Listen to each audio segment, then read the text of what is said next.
जय हिंद। आज हम लोग क्लास 6 का चैप्टर नंबर 1 जियोग्राफी का चैप्टर नंबर 1 हम लोग पढ़ेंगे। भूगोल का पहला अध्याय सौरमंडल में पृथ्वी। चलिए स्टार्ट करते हैं। सूर्यास्त के बाद आकाश को देखना कितना अच्छा लगता है। आप लोग सूर्यास्त जब होगा, जब रात होगी, तो आप लोग कभी आकाश को देखिएगा, आपको कितना अच्छा लगेगा। आसमान में पहले 1 या 2 चमकीले बिंदु ही दिखते हैं, यानी कि आप जब शाम होता है ना, तब आकाश को देखिए, 1-2 तारा आपको दिखाई देगा। ठीक है, फिर धीरे धीरे जैसे जैसे रात होगा ना, बहुत सारे तारा आकाश में दिखाई देने लगेंगे, लेकिन बाद में इसकी संख्या बढ़ती जाती है। आप इनकी गणना नहीं कर सकते हैं। संपूर्ण आकाश छोटे छोटे चमकदार वस्तुओं से भर जाता है। इनमें से कुछ चमकीले होते हैं एवं कुछ धुंधले। ऐसा प्रतीत होता है मानो आकाश में हीरे जड़े हों। इनमें से कुछ टिमटिमाते प्रतीत होते हैं, लेकिन अगर आप उनको ध्यान से देखोगे तो आप पाएंगे कि इनमें से कुछ ही टिमटिमाहट अन्य से अलग है। यानी कि जो आकाश में तारे होते हैं ना, वो टिमटिमाते हैं, लेकिन कुछ ज़्यादा टिमटिमाते हैं, कुछ कम। कुछ एक जो होते हैं एक दूसरे से काफ़ी भिन्न होते हैं। ठीक है, ये बिना किसी टिमटिमाहट के चंद्रमा के समान चमकते हैं। कुछ तारे ऐसे होते हैं कि चंद्रमा के समान बिना टिमटिमाए ही चमकते हैं, लेकिन कुछ जो तारे हैं वो टिमटिमाते हैं। ठीक है, इस चमकीली वस्तुओं के साथ आप लगभग प्रतिदिन चंद्रमा को भी देखते हैं। यह अलग अलग समय पर अलग अलग आकार तथा अलग स्थितियों में दिखाई पड़ता है चंद्रमा। ठीक है, आप पूर्ण चंद्र को लगभग 1 महीने के बाद देख सकते हैं, है ना, कि पूर्ण जो चंद्रमा होता है हम लोग 1 महीने के बाद देखते हैं कि चंद्रमा कंप्लीट दिखाई देता है, और बाकी दिन हाफ, कभी आधा कभी पतला, इस तरह से चंद्रमा आसमान में दिखाई पड़ता है। यह पूर्ण चंद्रमा वाली रात या पूर्णिमा होती है। जिस रात को चंद्रमा कंप्लीट दिखाई देता है, पूरा दिखाई देता है, उसे हम लोग पूर्णिमा की रात कहते हैं। 15 दिन बाद आप इसे नहीं देख सकते। यह नए चंद्र की रात्रि या अमावस्या होती है। जिस रात को चंद्रमा दिखाई नहीं पड़ता है उसको क्या कहते हैं? अमावस्या की रात कहते हैं। ऐसी रात में अगर आसमान साफ हो तो आप आसमान के अवलोकन अच्छी तरह कर सकते हैं। अगर आपको आसमान का अवलोकन करना है तो अमावस्या के दिन ही कीजिए, क्योंकि रात में बहुत अंधेरा रहेगा और आकाश में मौजूद हर एक जो तारा है, हर एक तारा बहुत ही कंप्लीट अच्छे से दिखाई पड़ता है। क्या आपको यह बात पर आश्चर्य नहीं होता कि हम दिन के समय चंद्रमा एवं इन सभी छोटी चमकीली वस्तु को क्यों नहीं देख पाते हैं? होता ही होगा, किन्हीं बच्चों के मन में सवाल जरूर उत्पन्न होता होगा कि आखिर दिन में चंद्रमा और तारे कहाँ चले जाते हैं। ऐसा इसलिए है क्योंकि सूर्य के अत्यधिक तेज प्रकाश के कारण रात के समय चमकने वाली वस्तुओं को हम नहीं देख पाते। क्योंकि जो चंद्रमा और तारे हैं वह आकाश में ही रहते हैं, किंतु जो सूर्य का अत्यधिक तेज प्रकाश है उसके कारण वह दिखाई नहीं देते। ठीक है, वे कहीं नहीं जाते, वो अपने जगह पे ही हैं, बस सूर्य की रोशनी की वजह से दिखाई नहीं देते।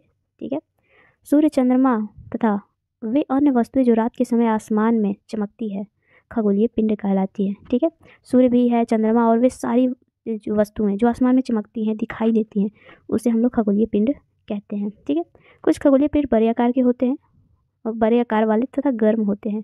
ये गैस से बने होते हैं। इसके पास अपनी उष्मा प्रकाश होती है जिसे वे बहुत बड़ी मात्रा में उत्सर्जन करते हैं। इन खगोलीय पिंडों को तारा कहते हैं। सूर्य भी एक तारा है। ठीक है, कुछ खगोलीय पिंड ऐसे होते हैं जो बहुत ही गर्म होते हैं, जिनमें बहुत सारी गैसें मौजूद है, जिनके पास अपना उष्मा और प्रकाश होता है। ठीक है, जिसे वे बड़ी मात्रा में उत्सर्जित करते हैं। एक मिनट। ठीक है, हम लोग कहाँ थे? तो खगोलीय पिंड पास थे। ठीक है, तो कुछ खगोलीय पिंड ऐसे होते हैं जो बहुत ही बड़े आकार के होते हैं और गर्म होते हैं, उनके पास अपना उष्मा और प्रकाश होता है। ठीक है, वो बड़ी मात्रा में उष्मा को उत्सर्जित करते हैं। ये खगोलीय पिंड तारा कहते हैं। इस तरह के जो खगोलीय पिंड है उसे तारा कहते हैं। तारा किसे कहते हैं? वैसा खगोलीय पिंड जिसके पास अपना उष्मा और प्रकाश होता है उसे खगोलीय पिंड कहते हैं, उसे तारा कहते हैं। ठीक है, आपको बता दें कि सूर्य भी एक तारा है। सूर्य क्या है? जो एक तारा है। जैसे रात को हम लोग देखते हैं ना बहुत सारे तारा आसमान में, सूर्य भी उसी तारा के समान एक तारा है। चूँकि पृथ्वी के काफ़ी नज़दीक है, इसलिए ये तारा के जैसा प्रतीत नहीं होता है। ठीक है, देखिए एक नोट दिया हुआ है, इसको हम लोग पढ़ते हैं। आओ कुछ करके सीखें। प्रैक्टिकल है।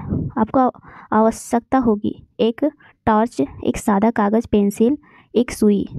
ठीक है, एक सुई, एक 3 चीज़ ले लीजिए। उसके बाद एक क्रियाकलाप है, इसे करना है। ठीक है, तो आप लोग क्रियाकलाप पढ़ लीजिएगा और कीजिएगा। हम लोग चैप्टर में आगे बढ़ते हैं। देखिए, रात के समय चमकते हुए अनगिनत तारे सूर्य के समान ही है।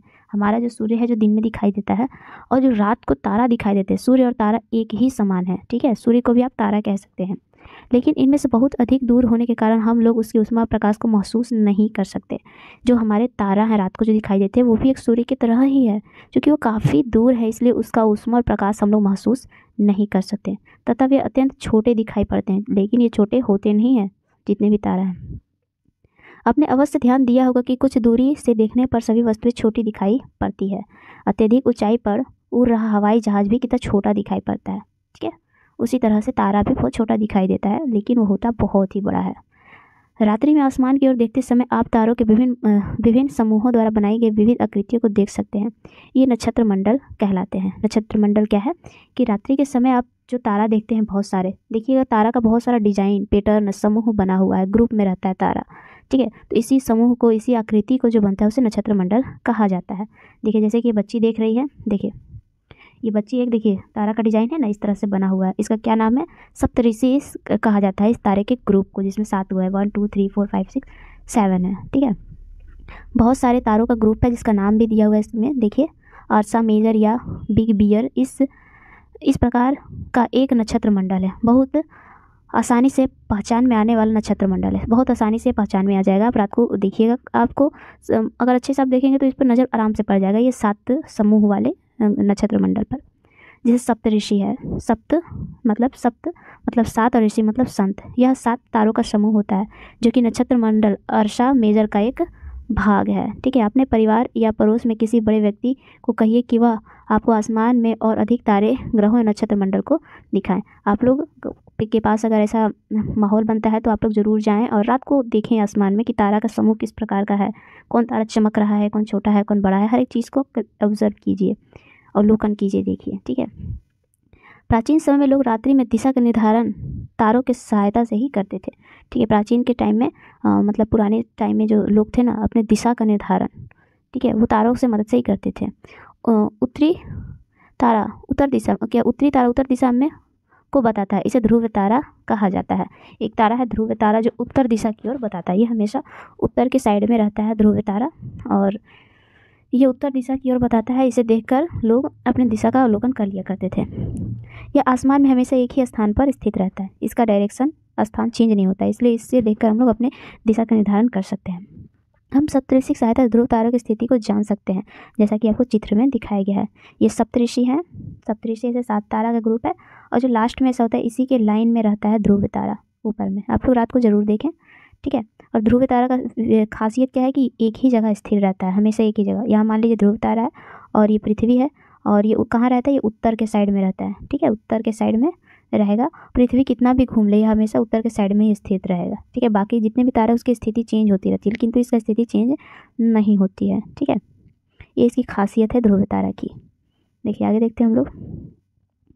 आप चित्र में देख लिए। अब देखिए, आपस में मिलाते हुए कल्पना कीजिए, यहाँ से कुछ खगोलीय पिंड में आप अपना प्रकाश में ऊष्मा नहीं होता। कुछ खगोलीय पिंड ऐसे होते हैं जिसके पास अपना ऊष्मा और प्रकाश नहीं होता है। ठीक है, ऊष्मा और प्रकाश नहीं होता, वे तारों के प्रकाश से प्रकाशित होते हैं।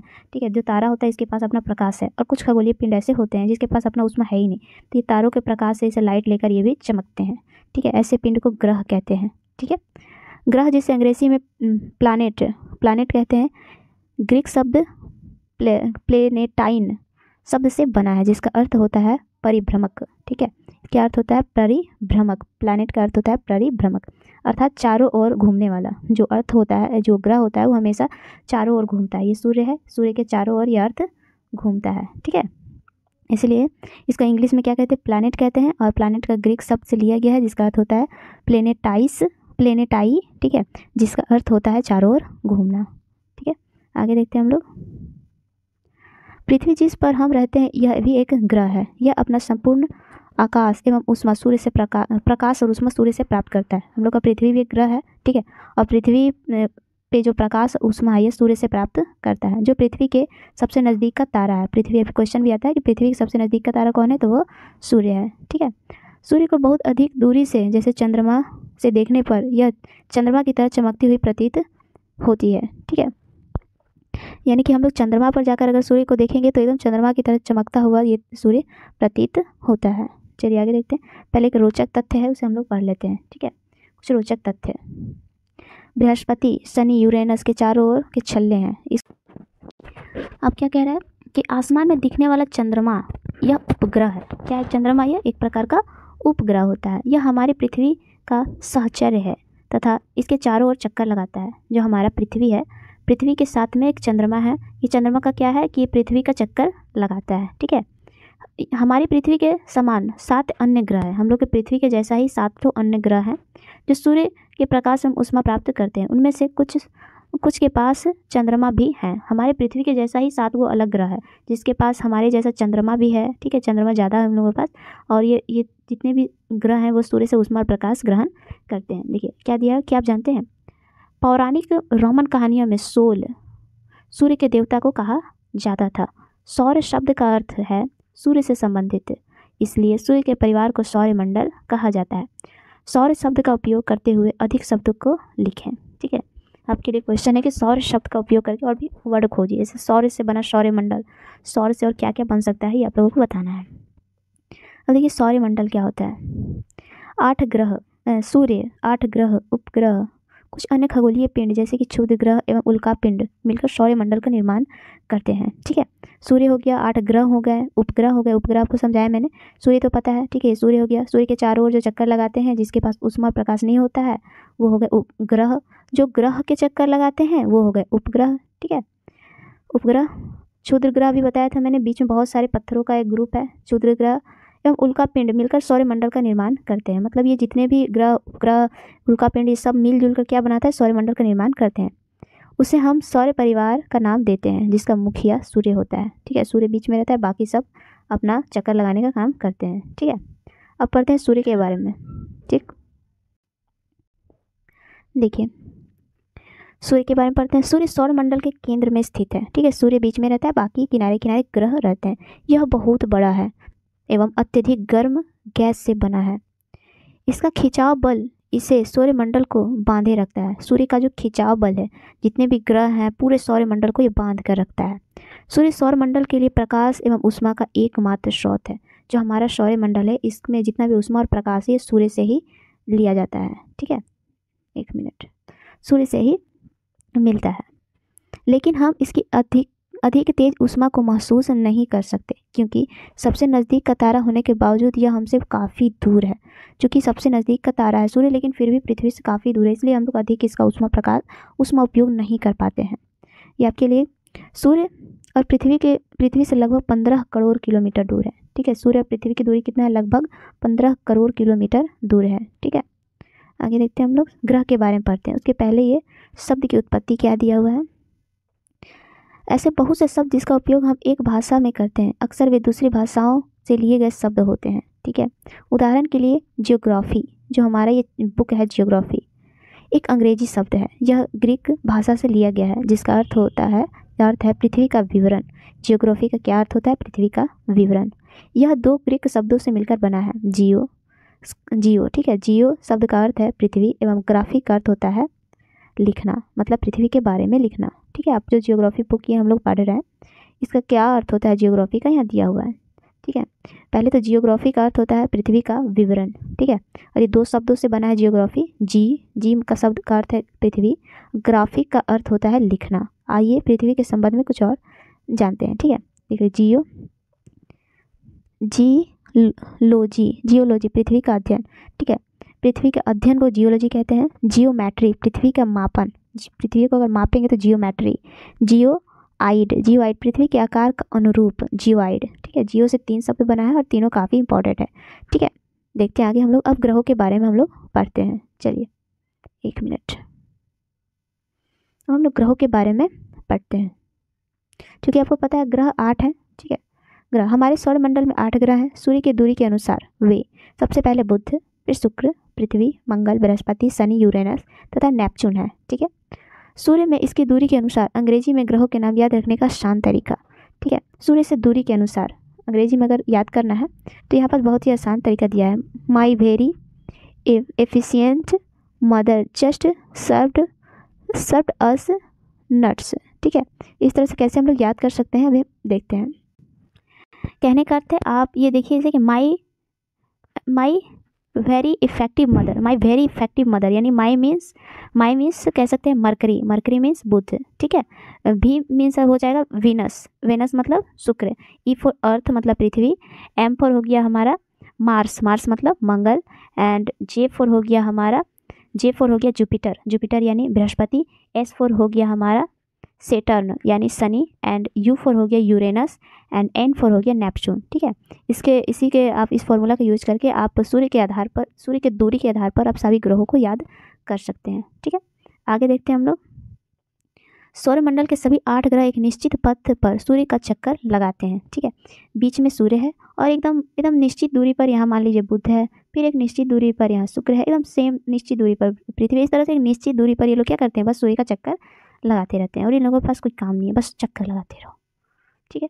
ये रास्ते दीर्घवृत्त में फैले होते हैं और ये वृत्त की तरह नहीं होता है, दीर्घवृत्ताकार में फैला होता है। यानी कि ये सूर्य है तो ये इस तरह से चक्कर लगाते हैं, ठीक है। इधर कम डिस्टेंस है, इधर ज़्यादा डिस्टेंस है, ठीक है।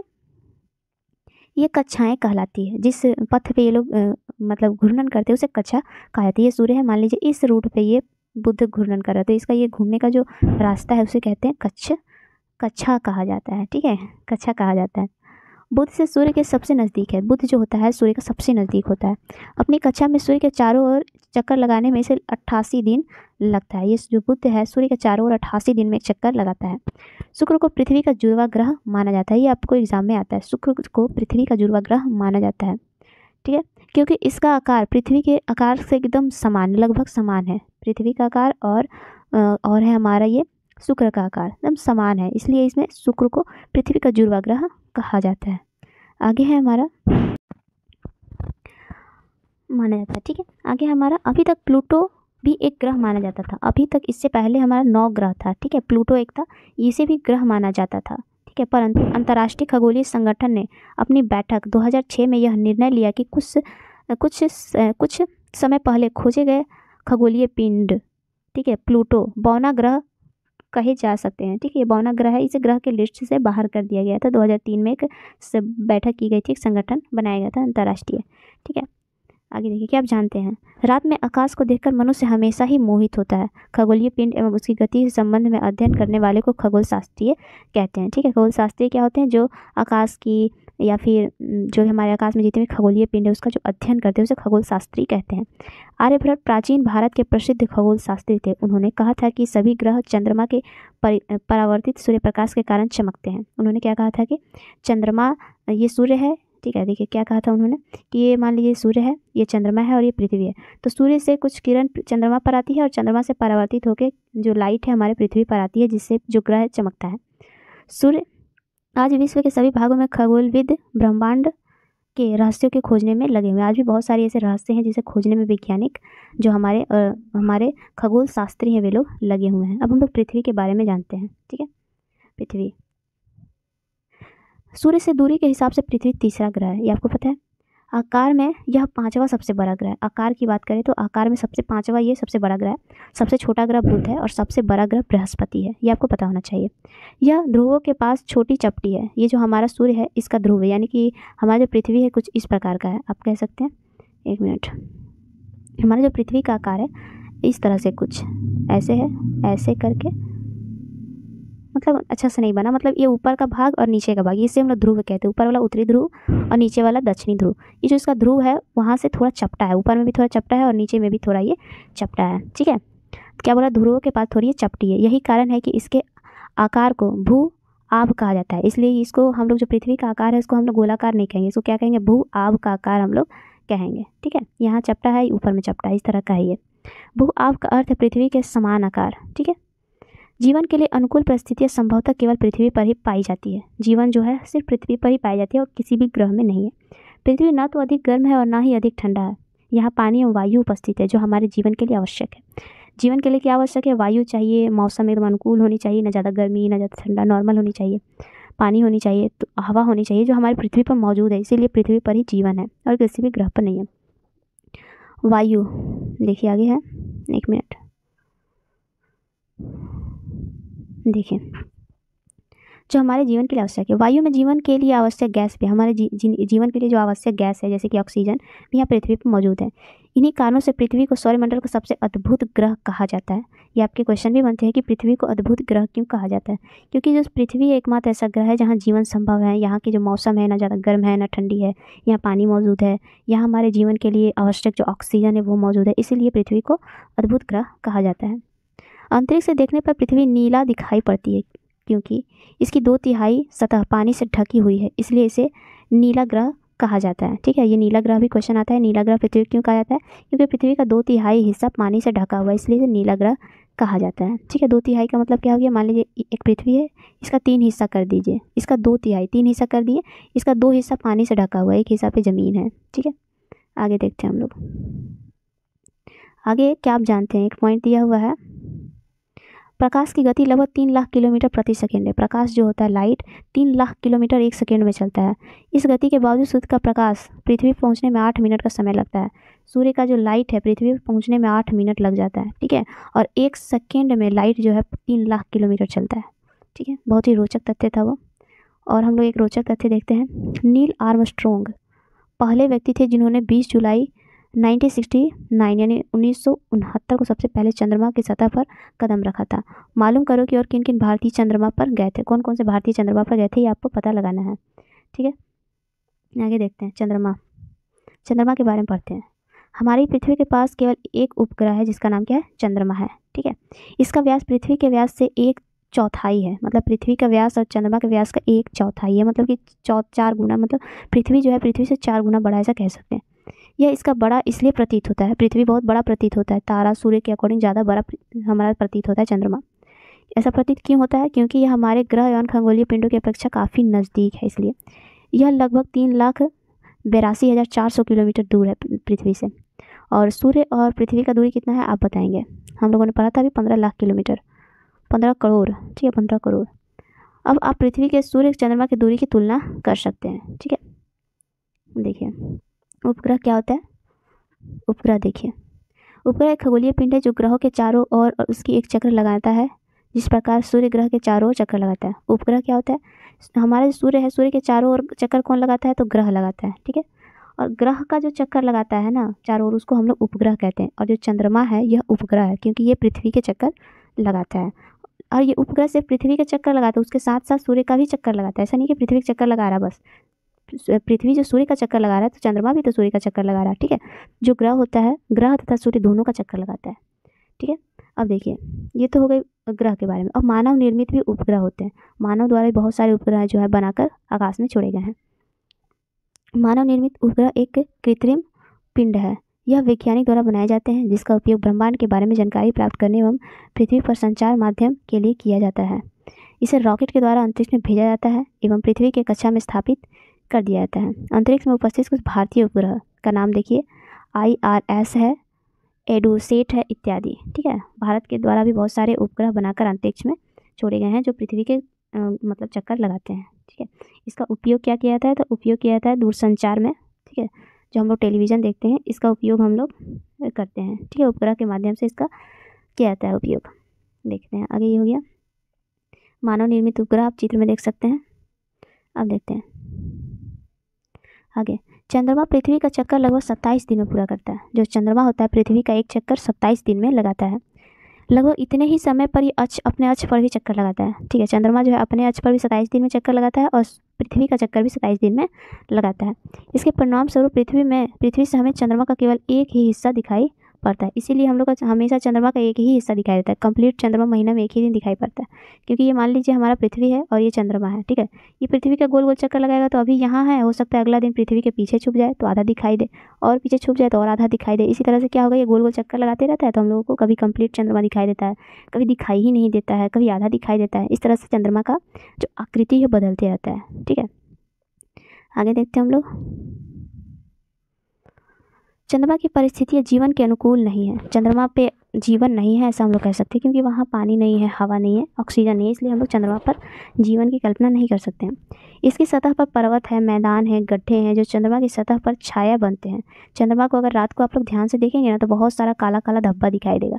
वो काला काला क्या है, बहुत बड़े बड़े गड्ढे हैं जहाँ पर सूर्य का प्रकाश पहुँचता ही नहीं है, इसलिए वहाँ अंधेरा दिखाई देता है, ब्लैक दिखाई देता है, जो चंद्रमा की सतह पर छाया बनाते हैं। पूर्णिमा के दिन चंद्रमा पर इसकी छाया को देखा जा सकता है। ठीक है, अब आगे बात करते हैं क्षुद्र ग्रह के बारे में। ठीक है, तारों, ग्रहों एवं उपग्रहों के अतिरिक्त असंख्य छोटे पिंड भी सूर्य के चारों ओर चक्कर लगाते हैं।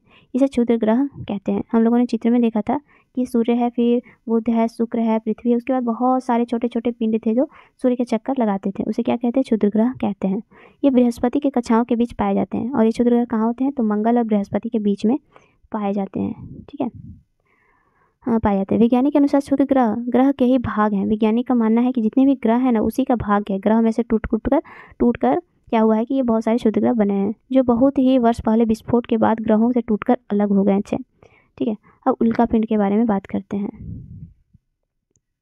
सूर्य के चारों ओर चक्कर लगाने वाले पत्थरों के छोटे छोटे टुकड़े को उल्कापिंड कहते हैं। ठीक है, सूर्य के चारों ओर जो छोटे छोटे पत्थर हैं जो चक्कर लगाते हैं उसे उल्कापिंड कहते हैं। कभी कभी उल्कापिंड पृथ्वी के इतने नज़दीक आ जाते हैं कि इसकी प्रवृत्ति पृथ्वी पर गिरने की होती है। कभी कभी ये जो पत्थर जो चक्कर लगा रहे हैं कभी कभी पृथ्वी के नज़दीक आ जाते हैं। ठीक है, ऐसा प्रतीत होता है मानो ये पृथ्वी पर गिरने वाले हैं।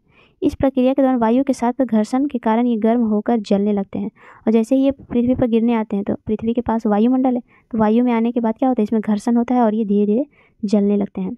फलस्वरूप चमकदार प्रकाश उत्पन्न होता है। कभी कभी कोई उल्का पूरी तरह जले बिना ही पृथ्वी पर गिर जाती है जिससे धरातल पर गड्ढे बन जाते हैं। ठीक है, देखिए आगे, क्या आपने तारों वाले खुले आसमान में एक और दूसरी ओर से फैली छोटी सफ़ेद पट्टी की तरह देखा है? आप लोग कभी तारा को देखिए तो कभी कभी बहुत सारे अजीब अजीब से आपको मतलब चीज़ें दिखाई देगी। ठीक है, तो एक सफ़ेद पट्टी जैसा दिखाई देगा इस तरह से। एक चमकदार रास्ते को देख सकते हैं। यह लाखों तारों का समूह है। ठीक है, बहुत लाखों तारों का समूह आप देख सकते हैं आकाश में। ये पट्टी आकाश गंगा है या फिर मिल्की वे कहलाती है। मतलब आकाश गंगा किसे कहते हैं?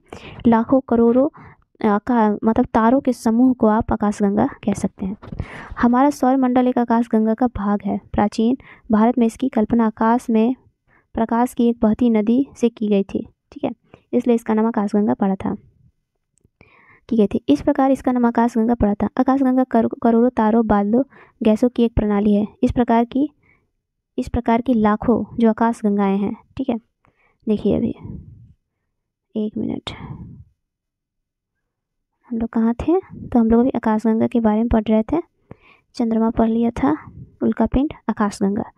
इस प्रकार लाखों आकाशगंगाएं मिलकर ब्रह्मांड का निर्माण करती है। ठीक है, ब्रह्मांड की एक विशालता से कल्पना अत्यधिक कठिन है। ब्रह्मांड इतना बड़ा है जिसकी कल्पना भी नहीं की जा सकता है कि बस इतना होगा, इसका कोई लिमिट ही नहीं है। वैज्ञानिक कभी भी इसके बारे में अधिक से अधिक जानकारी एकत्र करने में जुटे। अभी भी वैज्ञानिक इसका जानकारी एकत्र करने में बहुत जुटे हुए हैं। ठीक है, इसके आकाश संबंध में हमें कोई जानकारी नहीं है कि कितना बड़ा ब्रह्मांड है, इसका कोई जानकारी नहीं है। लेकिन फिर भी हम जानते हैं कि हम सभी इसी ब्रह्मांड का एक हिस्सा हैं। ठीक है, देखते हैं आगे हम लोग। देखिए एक चित्र दिया हुआ है, इससे आपको पूरा समझाया गया है कि ब्रह्मांड हमारा कैसा है। देखिए एक मिनट दोनों एक ही जगह हो जा रहा है, इसको हटाते हैं इधर। ठीक है, और ये ऊपर आया एंड अब देखिए, सॉरी गॉड, देखते हैं। देखिए हमारा पृथ्वी, ये हमारा पृथ्वी हो गया, ये हमारा पृथ्वी हो गया। पृथ्वी कहाँ पास है? हमारा इस सौरमंडल के अंदर में हमारा पृथ्वी है। ठीक है, और सौरमंडल कहाँ है? तो हमारे आकाशगंगा, लाखों आकाशगंगाओं के बीच में एक तो सौरमंडल उपस्थित है। और ये आकाशगंगा कहाँ है? तो ब्रह्मांड के अंदर में आकाशगंगा है। ठीक है, काफ़ी अच्छे से ये चित्र में समझाया गया है। ठीक है, चलिए अब हमारा क्वेश्चन आंसर है और आई होप आप लोग क्वेश्चन आंसर कर पाएंगे। ठीक है, तो हम लोग अगले क्लास में अगले टॉपिक अगले चैप्टर के साथ मिलेंगे। ठीक है, आप लोग क्वेश्चन देखिए, काफ़ी इजी है। ग्रह एवं तारों में क्या अंतर है? सौरमंडल से आप क्या समझते हैं? ग्रह तारा में अंतर है। ग्रह क्या होता है? इसके पास अपना सूर्य अपना प्रकाश और ऊष्मा नहीं होता है, तारा के पास अपना प्रकाश और ऊष्मा होता है। ठीक है, इस तरह से बहुत सारे आप अंतर लिख सकते हैं। क्वेश्चन काफ़ी ईजी है, जो भी आपसे ना बने वो कॉमेंट बॉक्स में ज़रूर बताएं। ठीक है, मिलते हैं अगले क्लास में, तब तक के लिए बाय।